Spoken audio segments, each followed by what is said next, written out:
We are back from that little break. Uh, so how did you first get into TF2 on a casual level? I think I was like, God, what? How old would you be in like third grade?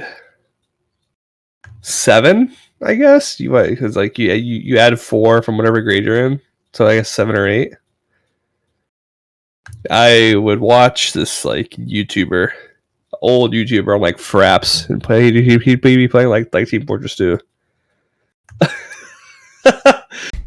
And I don't remember his name. It was like Cloud X something, like some numbers. But it's like, damn, I really want to play that game. Never got to play it.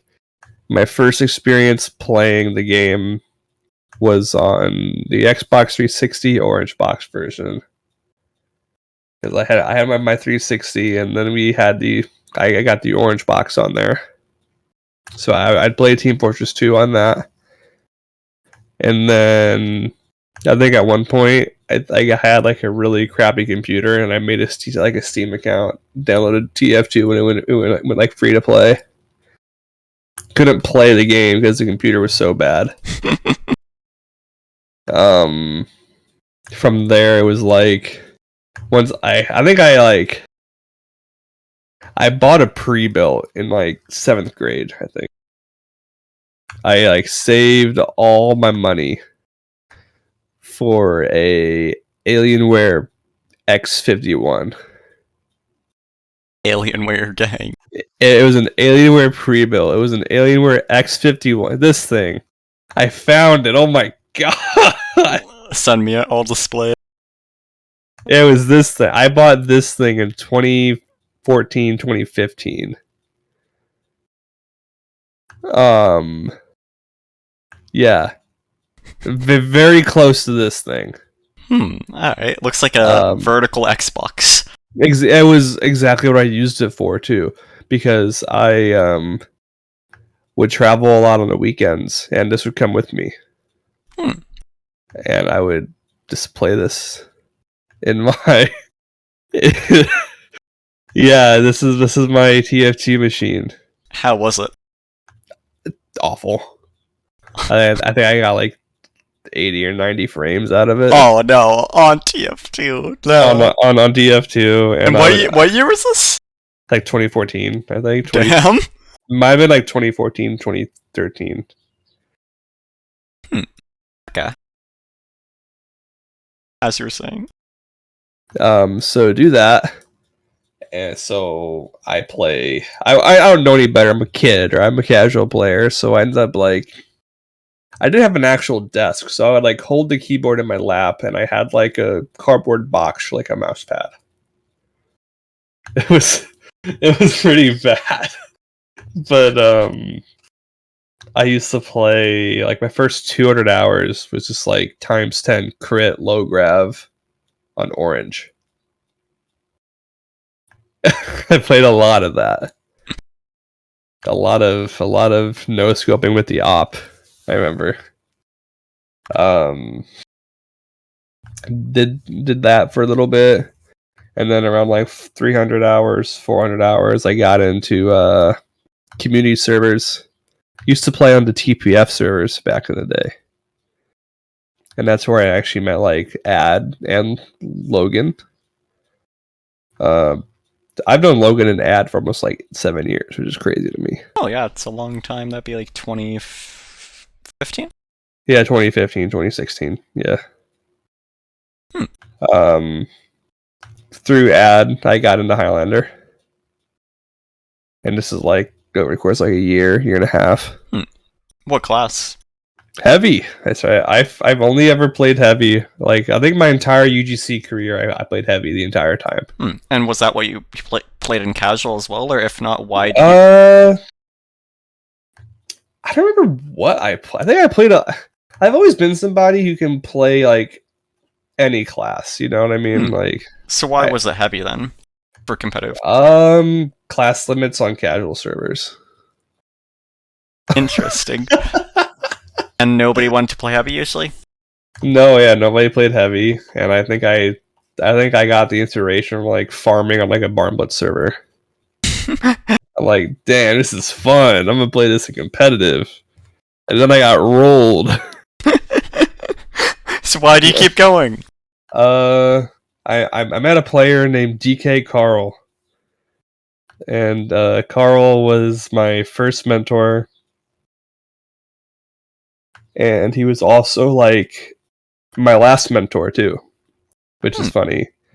So yeah, I played one scrim. I watched a lot of his videos on his channel, and he kind of like taught me the ropes and taught me like how the game worked and stuff like that, what to watch out for. Um, and I talked a lot with Aegis too, way back when. I watched a lot of Aegis too, like on Twitch whenever he was streaming. Yeah, it was so long ago, man. Yeah. I'm just getting nostalgia hits. Yeah, I watched a lot of Aegis, and he convinced me that the Steel team I was on wasn't very good. So I left that Steel team from the community server, and then I went and joined Shown the Pine, and that's where I met like a lot of my friends. I still talk to this day. You know, Shay, I talked to a little bit on Snapchat. I've known Rain for a long time. Yeah, a lot of those guys. That was actually a really good team, full of like newer players at the time, and we got second in Steel that season. I don't think I played. I think I might have subbed Pyro and Heavy. Pyro And player. yeah, I think my first official like log might have been me playing Pyro on like Gravel Pit, you know, like a TF2 server or a TF2 center. I'm not sure there's a way to see that or not. I think it might be. I know I definitely played like. Let's see. Yeah, TF2 center lobby Gravel Pit. I played Spy.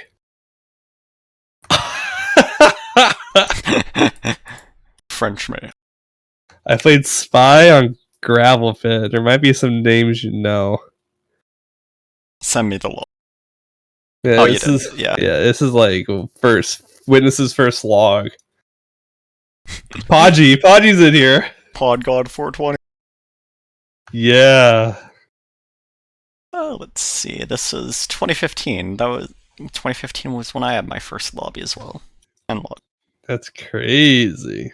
the whole squad. Ooh, 4 and 6. Some interesting tags on the enemy team. Yeah, I think they were making fun of us. Yeah, I think that's a support. Oh, okay, wait. So this is wait. So this is my 1, 2, 3, 4, 5th log. It's me playing goalie wash heavy. Highland? So, Yeah, in Highland. yeah. I was a goat here too. Let's check it. If logs.tf1 still load in a timely fashion. Yeah, I went 21 and 8. Stakelington's in here too. Whole An squad. ad, and a few others. Yeah, these are super old, man. Oh my god.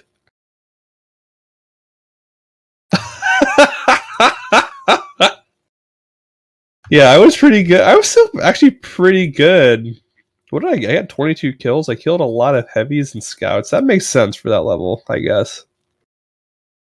Like the level I was playing at. Logs.tf is being slow for me, so I'll show it later, I guess. Oh, it's just so funny. But yeah, so I ended up doing that. And then it just went up in the UGC. Started climbing the ranks. After like 800 hours. And what was the climb like back then? Just going through the divs. I'm not sure what my history was like, actually. Do you have that? Yeah. So season 18. I think it was like silver, like steel, silver, plat, Let's silver, see. silver. Looking at just like the players honor season 19 steel, show them the pine season 20 silver, show them the pine 21 platinum shooting blanks, 23 platinum disappointments per minute, 24 silver bullet world, season Disappointments per 25 minute. Oh my god, button that's a long cat. time ago. Yeah, yeah. So I actually won silver twice before I left RGL. Okay. Yeah, I won on Bullet World, and then I won on Buds and Cats. And what caused you to leave for RGL? Like, what was the big motivating factor for you and most other players?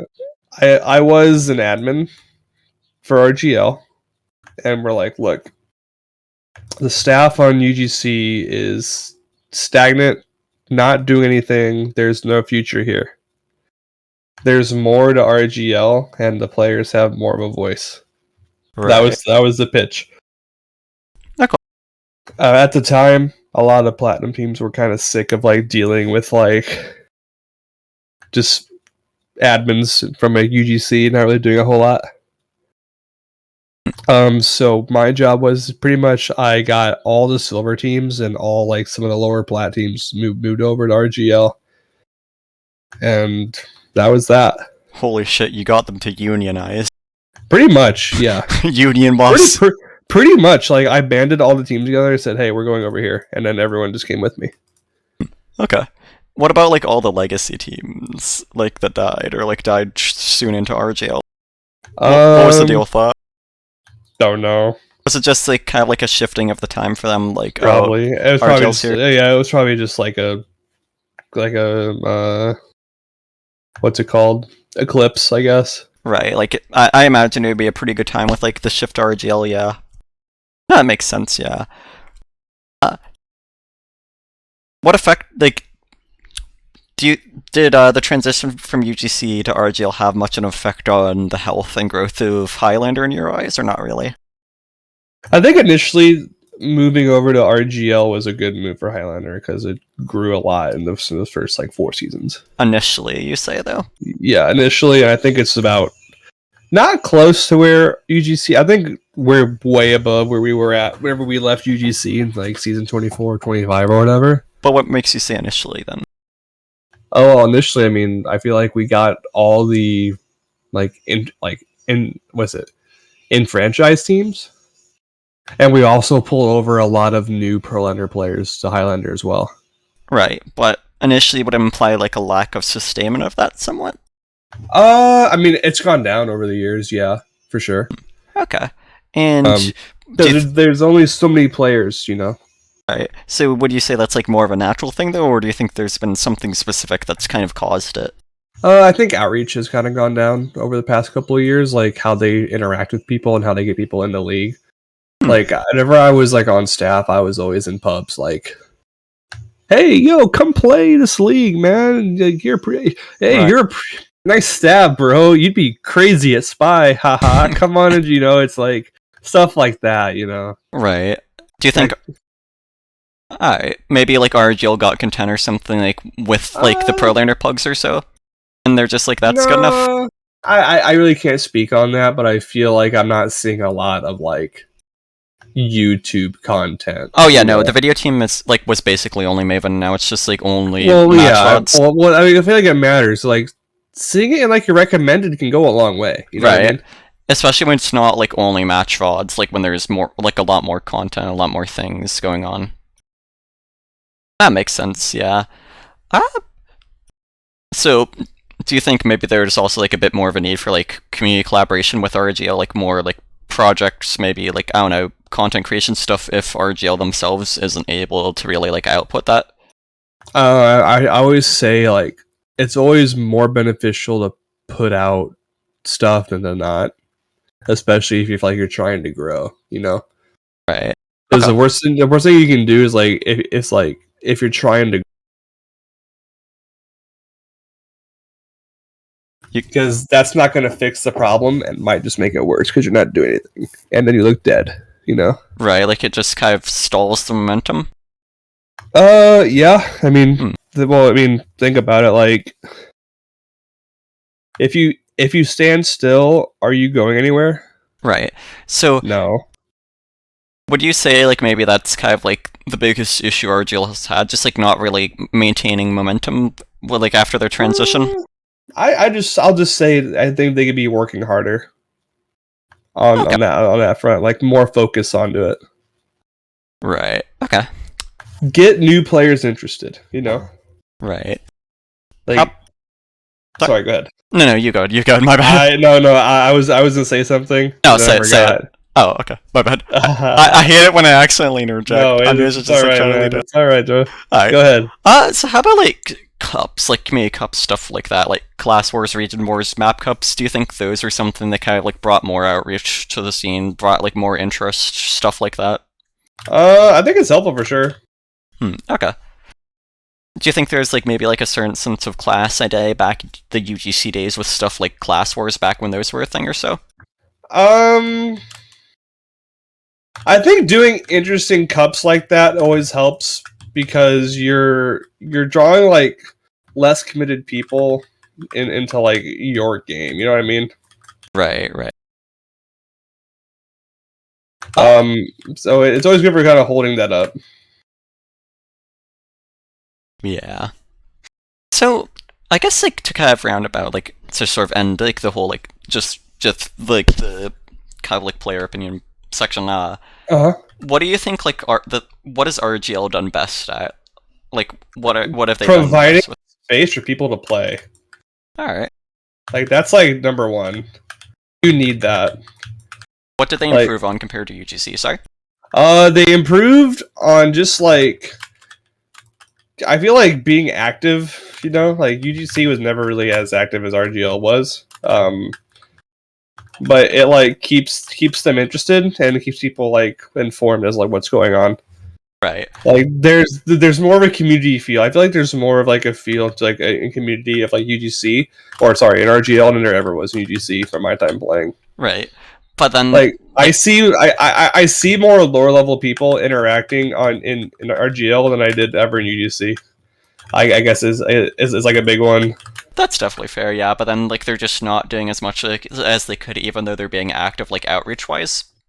Yeah. Okay, I could see that. What do you think is something like that the RGL either has like done worse than UGC or just like struggles with the most? Would that just be outreach in your eyes? If something is working fine, don't touch it. Okay. Because I feel like UGC's inactivity was like a blessing and a curse in the sense that like if something worked really good, they never bothered with it up until like it was too late. You know what I mean? Yeah. No, I could see that, yeah. There's like a sense of consistency and stability, even though it was like a pretty bad consistency to have. Yeah. Yeah. Alright. But then it's like with RGL, it's just like there's so many decisions that just like happen and then like change and that like kind of conflict with each other. No, that makes sense, yeah. Okay. Very well. I think the last major topic I want to get around to is just like mentoring. So Yeah, I do a lot of that. yeah, so how'd that sort of start? Like, give me a skimmy on that. Give me a rundown. Oh, I've been doing that forever. So I actually need to stop playing like my pub to actually like figure out. So I've been doing that since I was in. So let me just pull up my UGC history. Yeah. You can pin down like. So no, you know what? It was probably like shooting blanks. It was around like the season 21, season 22 era. Maybe even before because I sponsored or not sponsored but mentored some players like Michael Lele and Home Depot. Those guys were my babies. Like I was sponsoring those guys back when they were in like silver and steel. I'm pretty sure, probably silver. I've known Mike Lele for a long time too, and I sponsored or again, not sponsored, mentored for a long time. And if you're mentoring somebody, you're basically socially sponsoring them. Well, right? yeah, I just worked with him for a long time and kind of like did a lot of my own research and made sure I understood like fundamental TF2 before talking about it. All right. Okay. And I've just been doing that ever since. Yeah. I've done all levels pretty much, like everywhere except like invite, I guess, like lower advanced, main, IM, So what newcomer. what led to that interest there? Like, how did you start out? Like, what really was the Um, spark that led to that? Right? um, I don't know. I just like teaching. Hmm. Okay. I like teaching the right way and seeing people get better. What would you define the right way as then? The right way of like teaching TF2. Yeah. Um, Solidifying fundamentals first and foremost. Giving people the clear reason why to do something and why not to do something. Um, Telling them not what they're trying to do is explicitly wrong, but why there are better ways to do it and when it's appropriate to do like one thing. So like to give them to like, present them with a toolkit rather than to just like give them a hammer and tell them to whack something. Give them the toolkit, tell them what each tool does. Right. And sometimes tools can be like, sometimes you can use a wrench as a hammer, but you Yeah. cannot use a hammer as a wrench, right? Right. So my approach, and I know me and you kind of talked about this, like, Yeah. If you want to like reiterate some of that conversation. well, I just always try and make sure anyone I mentor, and I do this a lot with like newcomer teams, is they understand like the precepts of like their role in like a Highlander team. They understand the precepts of like why Uber and why Sniper and like is so important. Like Highlander is very good at teaching newer players how classes interact with one another. Hmm. Right? Right. Would you want to like go into detail on that at all, or is that something? Yeah. I mean, just like for example, like say a team is down a demo, you can play closer to choke points. Right? Right. If there's no sniper, you can play more open in the sidelines. If there's no spy, you can rotate a lot more aggressively. You can also focus down things a lot more effectively, right? Right. How about Just like things, like small things like that, like let's say I was like brand new to TF2, like I'm sure. new to competitive, right? Like, what would you describe the fundamental roles of each class as? I do it more so in sections, right? Okay. So you have like your bucket, you have your combo bucket, you have like your flank bucket, and then you have kind of like your like I call them Venn diagram classes or like flex classes, like so like scout and spy kind of fall into that, where they both kind of play into like the flank and combo to some degree, but how they interact is different depending on the situation, right? Mm-hmm. So like spies can do really good work clearing out flanks, but they can also make really big openings for combos, right? Combos are how you get point dominance and map dominance and a lot of space made, like, or not made but secured, right? Right. Flanks assist that. Sometimes the roles are reversed, niche topic depending on whatever map you're talking about. And a lot of times, you're just trying to utilize your Uber percentage, utilize any kind of advantage you can get to achieve an objective, right? Right. I always explain it like, sorry, I like lose my train of thought. That's it. TF2 is a game of advantages. It's just like Quake, right? Hmm. You take engagements, like it's a game of engagements. Who has the high ground? Who has the number ad? Who has the health ad? Who has the sniper? Who has the gun? Things like that. Right. And I always explain to people, as you get better, you understand like which engagement is good and how you can make those good.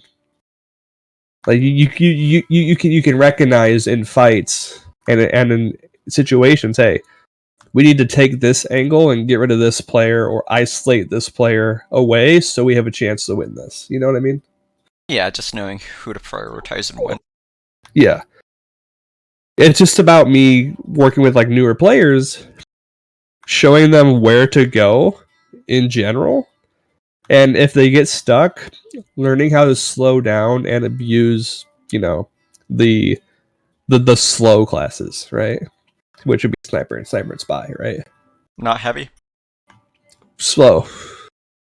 I mean, heavy could work on like some maps, but usually it's in tandem with those two classes to a degree, right? Oh, I thought you meant like the end up being abused. No, okay. Yeah. Yeah, I get you. Like if you're stalemating sniper and spy, great. Yeah. Right. Okay. That makes more sense. Yeah. And in the meantime, you're working with your combo and flank to find those openings, right? Or stuff those openings. It's different with every team, and I usually try to explain it more in a team aspect. And because I always tell people, I can show you where to stand and what to shoot, but I cannot move your mouse for you. The commander. I cannot teach good mechanics, Right, like that's just. But I can show like players a newcomer. I always show them ways to get better at their class and how to I always say, if you want to get good at the game in general, play a lot of scout. Watch how good scouts play. Okay. Could you elaborate on that a bit more, like the specific reasoning for that? I think scout is just, if you understand how to move and aim properly on scout, it transfers a lot to a majority of like the hit scan classes. Okay. Like good scouts are typically good snipers, good NGs. Like NGs, Gun spies too. Gun spy. I'm a gun spy. Yeah. Okay, that's definitely fair. A lot of it translates very well, and like I have to tell you, if you like play pyro, like go play pubs and just put yourself in like situations where you need to hit reflex. Yeah.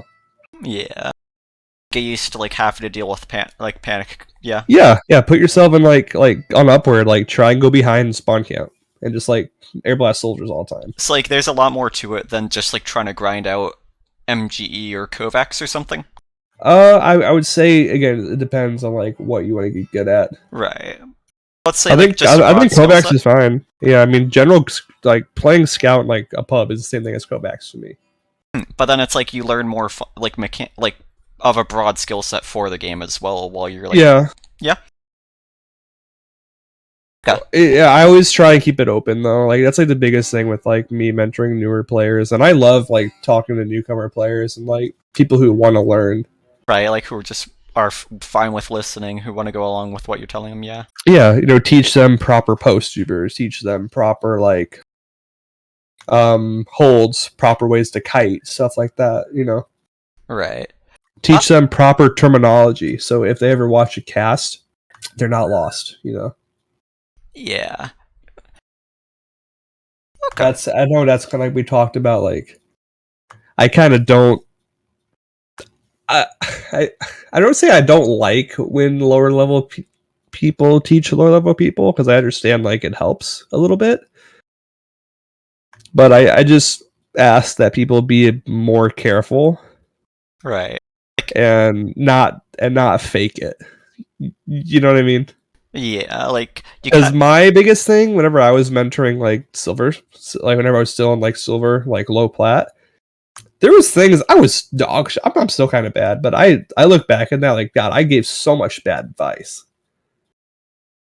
which is fine. It's part of the process, but you just need to be careful, because I don't know how many times I've mentored like IM or main players who either like think they know everything, and then I explain to them why their thing doesn't work, and like in practice. But because they have a small sample size and experience, it appears that way. And then they move up and get rocked. You know what I mean? Yeah, let's talk about that for a little bit. Like, Sure. how do you feel about like, moving up? Like, when would you describe it's good to move up? Like, walk me through the methodology of that for players in game. I believe anybody at any time can move up as long as they're dedicated enough to win. Hmm. Does can mean should though, in your eyes? I mean, yeah. Okay. You're playing. What's to me? It's like, why play a competitive game if you're not gonna have that Right. mindset to be better? You know what I mean? But it's more about like having the drive than just being like, I want to play in this div, right? Like you Yeah. shouldn't feel entitled to it more necessarily. I don't think anyone's entitled to anything when it comes to Right. competition. So it's like less about focusing on the div and more about just focusing on improvement for the sake of it. Yeah? Well, yeah. I mean, Okay. that's what matters most. Like, as long as you can play a season and hit your goals, like, yes. So would you say maybe that's like what some people get wrong when it comes to moving up in divs? I Just think a lot of times what people get wrong is they don't set realistic goals, right. or they don't set goals at all. Well, do you think maybe that also kind of goes along with like the mentoring thing though? Just like telling other players or like thinking that they know what's best, kind of?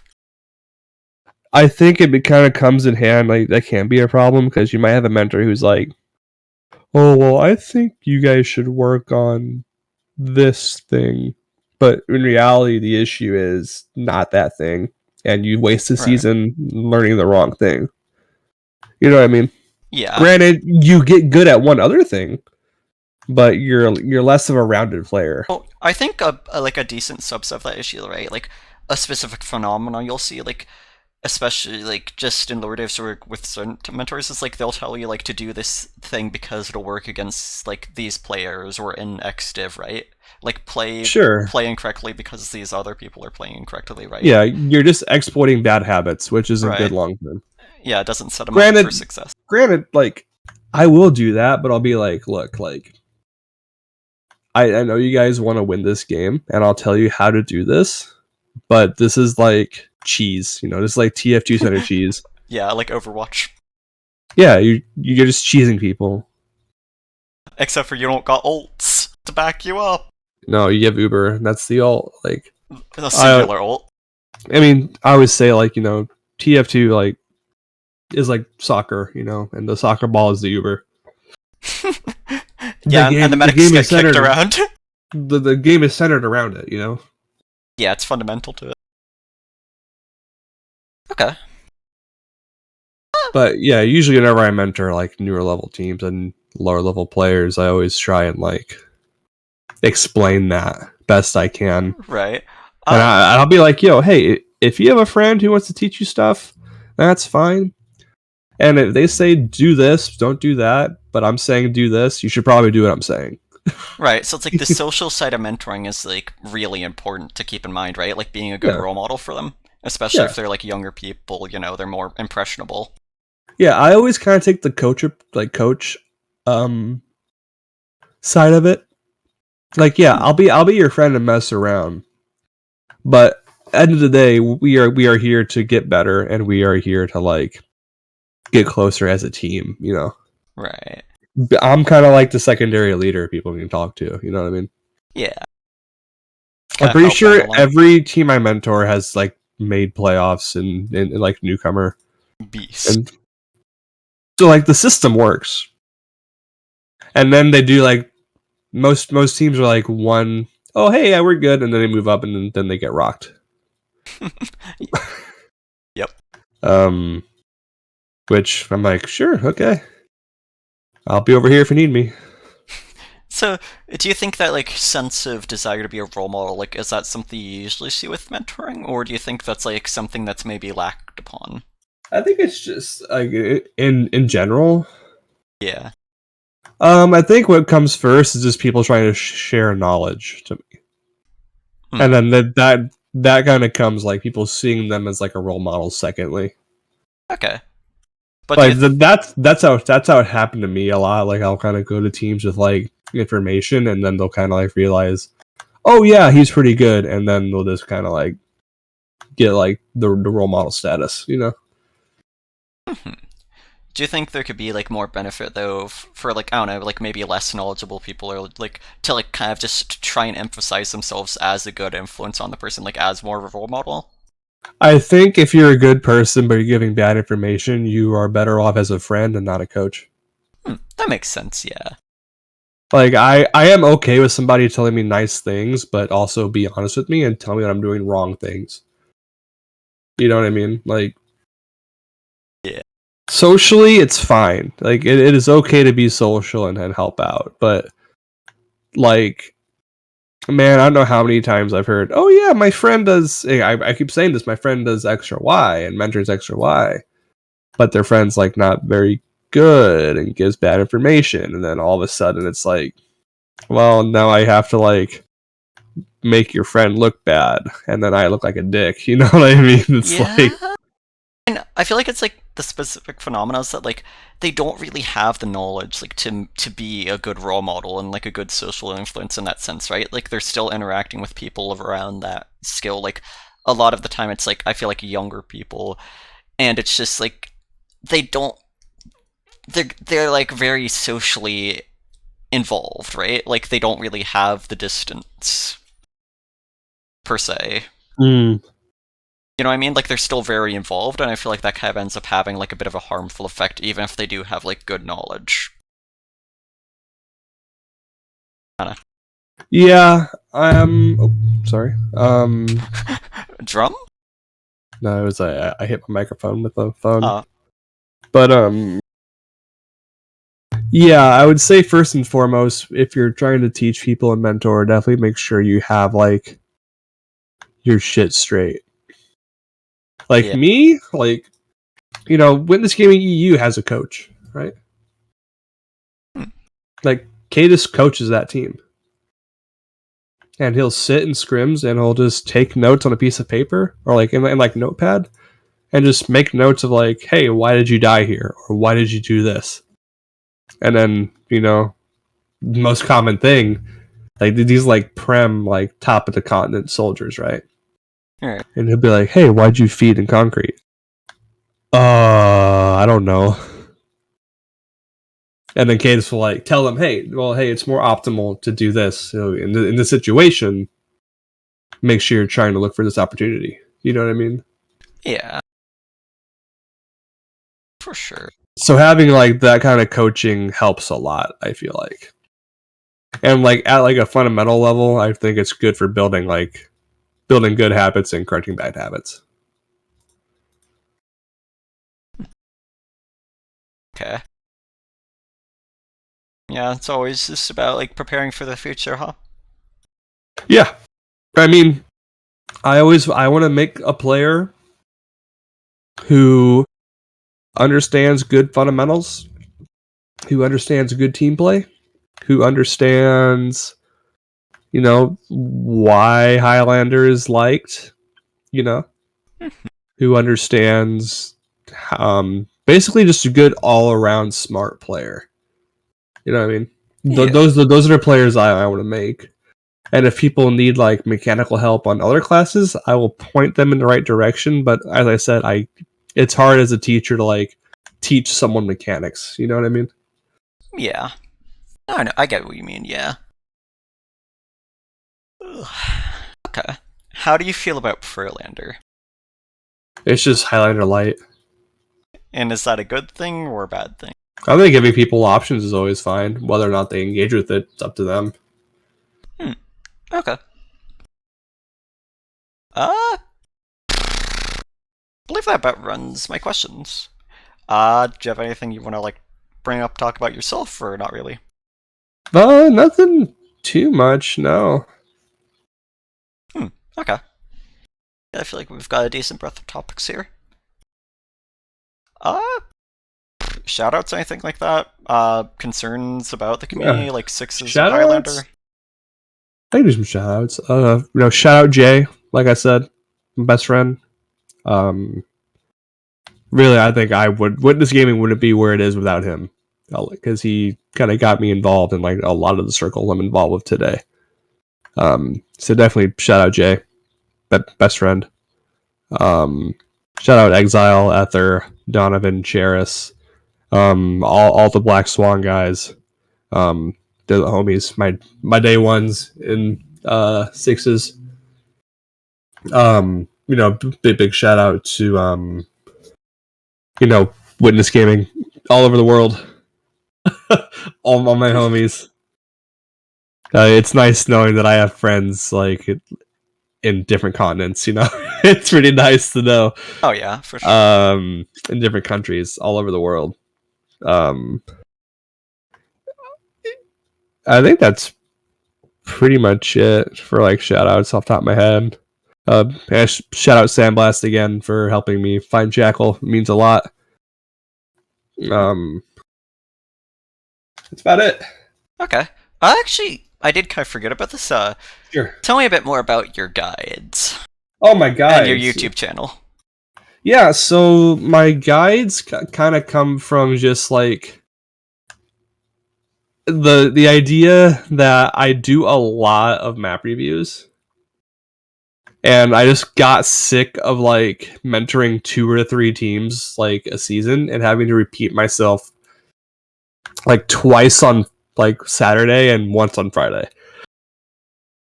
So rather than just like,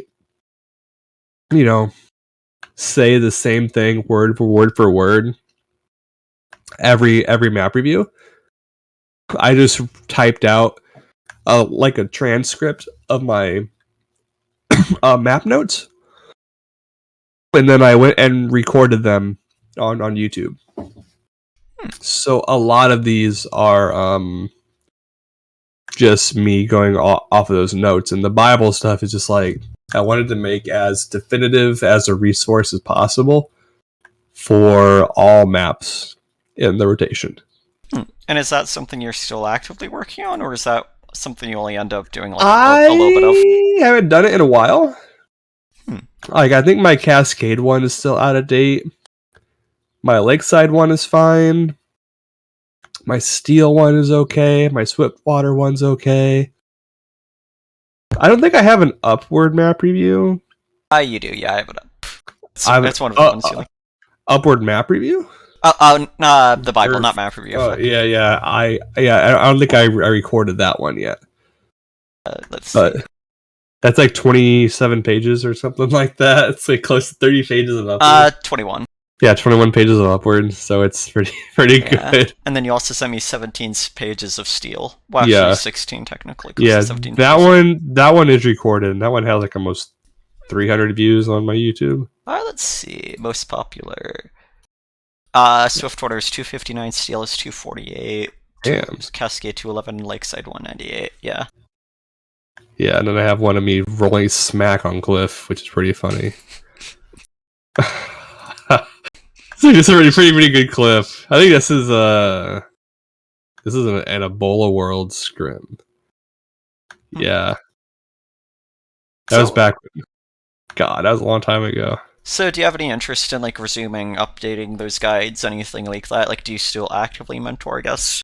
Yeah, I still mentor like newcomer teams every now and then. I feel like the guides I'm happy with where they are right now. I don't think anything has changed too drastically on any map that I'm not aware of. It's like the meta hasn't shifted too much. It hasn't. I don't think it has. The last time I rang like Scout, I don't think anything changed really. Okay. Like all of it's, I made it up to date and presented options. Alright, so it's like in a kind of definitive state for you. Okay. Yeah. How about like, have you ever done or do you have interest in like collaborative mentoring or anything like that? Do you think there's any benefit to it? How do you mean by that? Just like working on a team with somebody?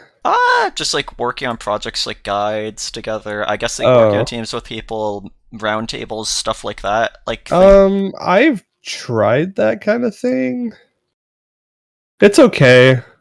Like I think the Upward Bible is a good example of that, where if I wasn't sure what a class did on a certain point, I asked somebody who actually played the class. Yeah, like you have shoutouts to Wax, me, Timeless, Nick, Defjo, Michael Lele, and Engineer.tf. Yeah. For the Upward one. Yeah. Like stuff like that helps a lot. Depends on like if I were to like mentor like a newcomer team with somebody else, I think it'd be good. But I'm probably gonna make like a mentoring post soon. Be like, hey, I'll mentor you for next season. Okay. but we'll see where that goes. All right. Do you have anything you want to talk about, or is that it? No, that's pretty much it. All right. I think I'm about ready to end it then.